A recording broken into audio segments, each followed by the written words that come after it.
안녕하세요. 여러분을 응원하고 지지하는 굿 메신저입니다. 오늘은 입시 성패를 좌우하는 초등학교 때 꼭 익혀야 될 공부 습관, 자세에 대해서 말씀드리겠습니다.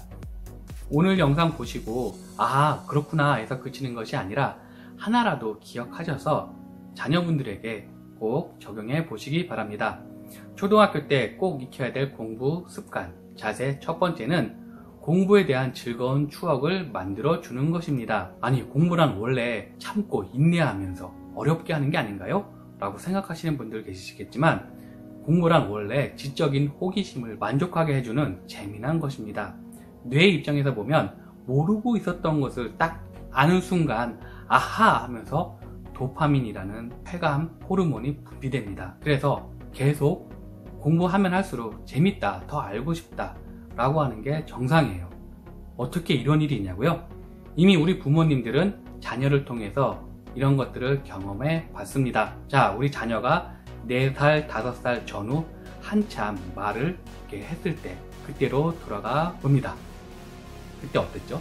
자녀들이요? 아빠, 이게 뭐야? 왜? 그래? 뭔데? 계속 질문을 해댑니다. 자녀들이 왜 물어볼까요? 이 물어보면서 새로운 것을 알게 되잖아요. 내 입장에서는 이게 즐거운 거예요. 그러니까 끊임없이 물어보는 거고요. 그리고 글을 처음 배웠을 때 스스로 자기 이름을 써보고 아빠, 엄마의 이름을 썼을 때 아이들이 느끼는 기쁨, 이런 것들도 공부의 즐거움이거든요. 그런데 어느 순간, 특히 학교에 들어가는 순간 공부란 지겨운 것, 억지로 하는 것으로 전락해버리고 맙니다. 자, 초등학교 저학년 때는 이게 별 문제가 나오지 않을 수가 있어요. 부모님이 시키니까 혹은 무서워서 그냥 자녀들이 따르는 것이지요.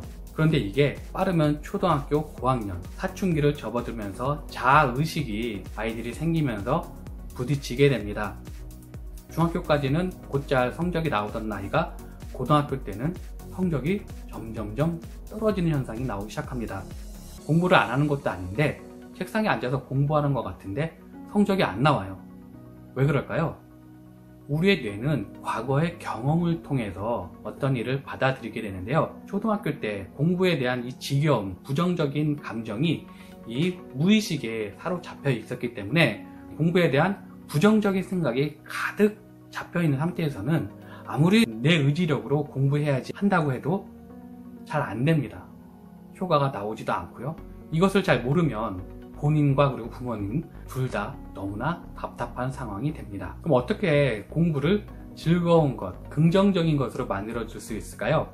첫 번째는 공부는 왜 하는 것인지 공부의 목적을 알아야 합니다. 공부 잘해야 좋은 대학 가고 좋은 직장 간다, 이렇게 얘기해도 아이들은 못 받아들입니다. 그럼 어떻게 할 수 있을까요? 네, 각 교과서나 참고서 앞에 보면 이 부분을 왜 공부해야 되는지 목표가 나와 있습니다. 목적이 나와 있습니다. 이것을 자녀와 함께 읽으면서 이래서 이것은 공부해야 되는 거야 함께 얘기를 하고 자녀 스스로 이래서 공부를 해야 되는구나 알게 하는 것이죠. 두 번째는 부모님과 자녀의 합의하에서 공부할 양을 적절하게 조절해 줘야 됩니다. 공부의 양이 너무 많아서 학교나 학원 숙제로 치이게 되면 공부에 대한 즐거운 감정이 생길 수가 없겠죠. 반드시 부모님의 일방적인 결정이 아니라 자녀와 함께 타협을 해서 이 정도까지 하면, 이 정도 하면 충분히 할 수 있지 라고 소화해낼 수 있는 공부할 양을 정해서 해주는 겁니다. 세 번째로 시험 성적에 너무 연연해 하지 않는 것입니다. 그러면 어떻게 해야 되느냐? 공부하는 과정을 살펴보는 것입니다. 만약에 성적이 생각한 만큼 안 나왔다면 공부할 때 공부하는 과정이 어디에 문제가 있었나 혹은 보완해야 될 것이 무엇인가 자녀와 함께 생각해보는 시간을 갖는 것이지요. 이렇게 훈련이 되지 않으면 자녀가 스스로 자기주도 학습을 하기가 어렵기 때문입니다. 부모님이 처음부터 끝까지 다 해줘야 돼요. 근본적인 원인을 찾아내는 이런 훈련이 필요합니다.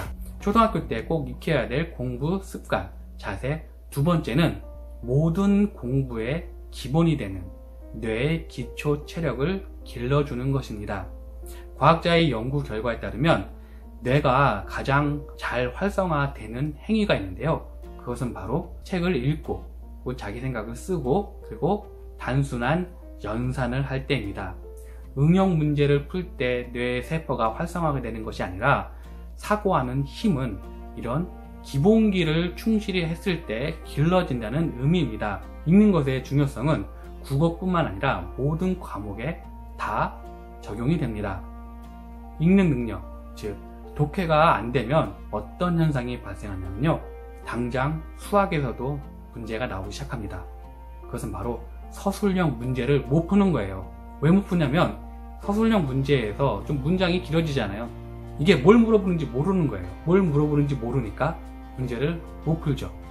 그래서 평소에 읽는 습관, 독서하는 습관을 길러줘야 되는데요. 아직 자녀가 책 읽는 게 익숙치 않다면 함께 부모님이 서점 가셔서 자녀가 원하는 책을 골라서 읽는 습관을 들여주시기 바랍니다. 쓰기 능력 같은 경우는 지금 당장은 눈에 보이지 않을 수 있지만 자기소개서 쓸 때, 혹은 대학 들어가서 레포트 작성할 때, 회사 들어가서 기획안 작성할 때 모든 분야에 다 쓰이기 때문에 이 쓰기 능력도 평소에 길러줘야 되는 것입니다. 그리고 수학에 있어서 사칙 연산의 중요성은요, 잘 모르는 것 같아요. 더하기를 못하면 빼기 곱하기 안 됩니다. 곱하기가 안 되면 나누기 안 되죠. 나누기가 안 되면 분수, 소수의 곱셈, 나눗셈 안 됩니다. 혹시 자녀가 계산 실수가 자주 있고 응용 문제 같은 걸 잘 못 푸나요? 이 사칙 연산, 기본 연산 하는 거 꼭 시켜주시기 바랍니다. 마지막으로 초등학교 때 꼭 익혀야 될 공부 습관, 자세는요, 평소 생활 습관에 관한 이야기입니다. 기본 중에 기본, 최상위권 학생들은 당연히 지키는 것 중에 하나가 자는 시간과 일어나는 시간이 학기 중이나 방학 때나 동일하다는 것입니다. 왜 그런지는 잘 아시겠죠? 그리고 두 번째는 공부하는 것과 노는 순서를 제대로 정해야 되는 건데요. 반드시 공부나 숙제를 먼저 하고 놀게 해야 합니다. 놀고 나서 공부를 하려고 하면요, 우리의 뇌는 아직 놀 때의 그 기억, 흥분, 재미, 잔상이 머릿속에 상당 부분 남아 있습니다.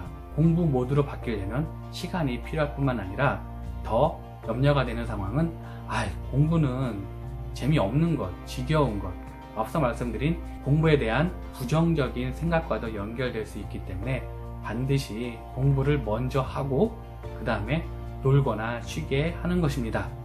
자, 마지막으로 공부할 때는 공부에 방해되는 것들은 눈앞에서 멀리 치워야 된다는 것입니다. 자, 대표적인 것들이 스마트폰, 게임기, TV, 컴퓨터 이런 것들입니다.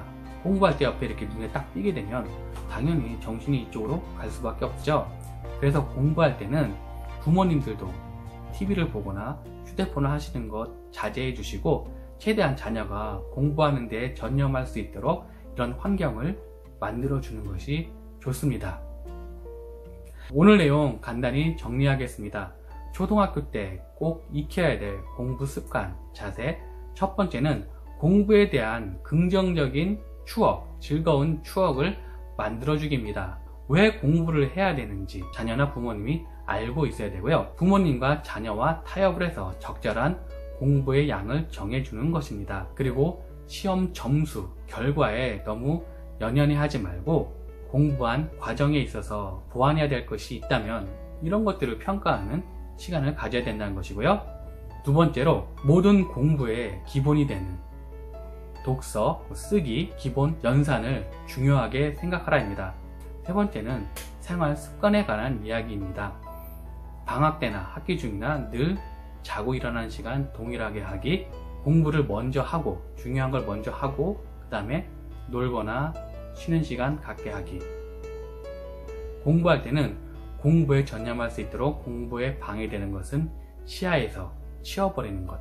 그런데 혹시 우리 자녀는 이미 중학생인데 심지어 고등학생인데 너무 늦은 것 아닌가 라고 생각하시는 분이 있을 수 있는데, 희망적인 소식을 말씀드리면 고3 학생이 공부를 하는데 도저히 성적이 안 나오고 기대만큼 성과가 안 나왔을 때 오늘 말씀드린 내용을 적용했더니 그때부터 성적이 눈에 띄게 올라가는 사례도 있습니다.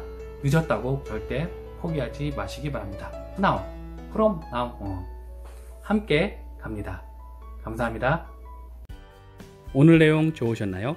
구독, 좋아요는 더 좋은 내용을 만드는 데 큰 힘이 됩니다. 감사합니다.